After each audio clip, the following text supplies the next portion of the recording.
मां चंद्रघंटा को पूजते समय जिन चीजों की आवश्यकता होती है, जैसे मां को जैसे आज पूजें या रात्रि साधना में बैठे तो लाल आसन पर बैठे।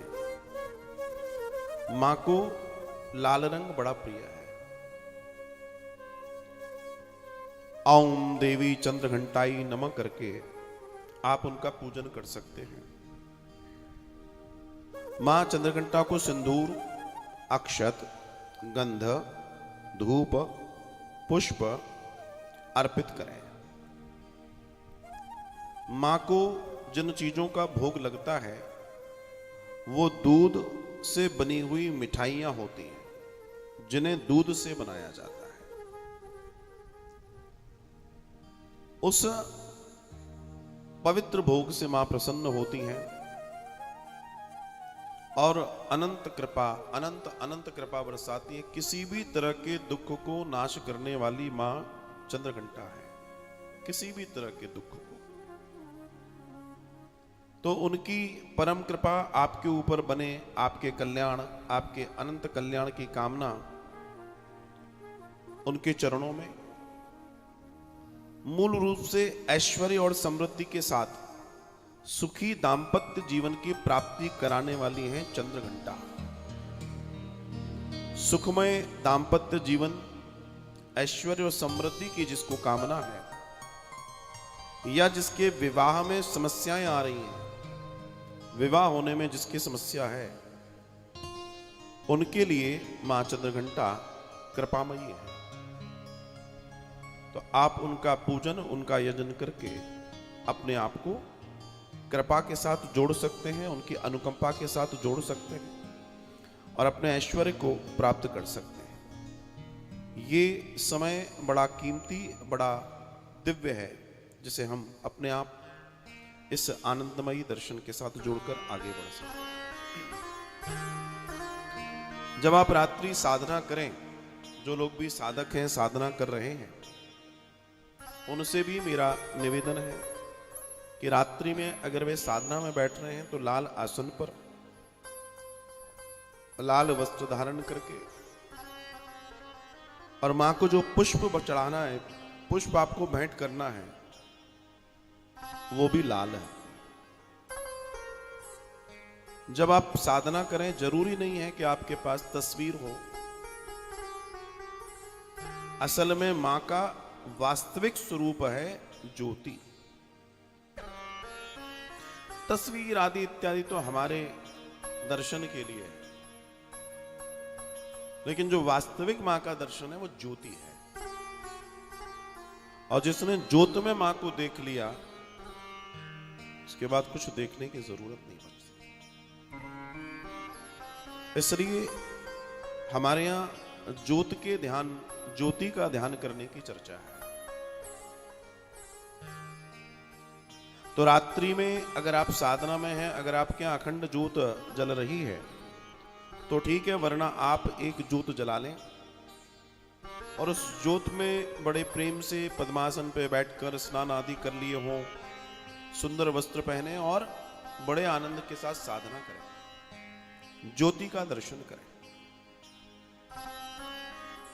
आप ज्योति में जब ज्योति जलाएं तो उसके शिखर पर लाल कुमकुम आदि इत्यादि थोड़ा सा रुई की तरफ लगा दें। उससे जो ज्योति है वो उसमें लालिमा बढ़ जाती है और उसका आनंद, उसका ऐश्वर्य क्या है, ये जब आप साधना करेंगे तब आपको समझ आएगा। और उस अनंत साधना से आप अनेकों आदियों और व्याधियों को साध सकते हैं। ये जीवन मिला है, इस जीवन का सदुपयोग है कि हम इस जीवन से वास्तविकता में वो प्राप्त करें जिसके लिए ईश्वर ने हमें भेजा है। व्यक्ति कहता है मेरे पास ये कार्य है, ये कार्य है, ये कार्य कभी खत्म नहीं होंगे। न जाने कितनों जन्मों से हम लोग कार्य ही करते आ रहे हैं, और अगर इस बार भी हम लोग अपने आप को नहीं साधे तो तय मान के चलिएगा आगे भी आप कार्य ही करते रहेंगे। मतलब ये जो मामला है ये निरंतर ऐसे ही चलता रहेगा। इसलिए जितना हो सके, अगर आप 10 मिनट बैठ रहे हैं, 50 मिनट बैठ रहे हैं, मुझे फर्क नहीं पड़ता।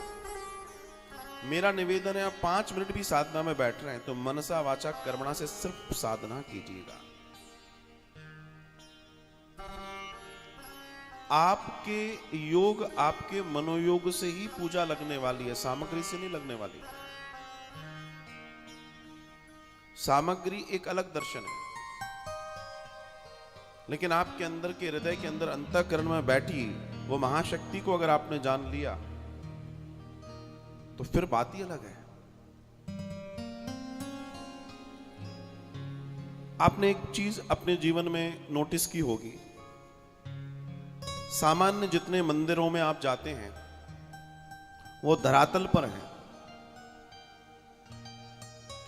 लेकिन ज्यादातर मां जहां भी विराजमान है वो शीर्ष पर, पहाड़ों पर है। ये नीचे के जो मंदिर हैं ये तो बाद में बनाए गए हैं, लेकिन मां जहां जहां प्रकट हुई है वो ऊंचाई पर प्रकट हुई है। क्यों? क्योंकि वहीं से वो सबका संवर्धन कर रही है।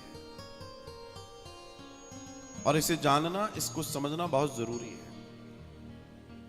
आपने देखा होगा पूर्व समय में हमारे जो जन थे वो तपस्या करने गुफाओं में, कंदराओं में जाते थे। पृथ्वी पर सबसे ज्यादा ओज, और देवताओं को जब प्रवेश करना होता है तो वह कंदराओं से प्रवेश करते हैं ऊर्जा के रूप में। ये जो गुफाएं हैं ऐसे समझ लिए पृथ्वी के रोम छिद्र हैं। इसलिए वो लोग गुफाओं में बैठकर, कंदराओं में बैठकर तप करते थे ताकि उसके अंदर वो उस ऊर्जा को समाहित कर सकें और अंतरिक्ष से आने वाली ऊर्जाओं को वो ले सकें। जिसने इस साधना की प्रक्रिया को जान लिया उसका आनंद है।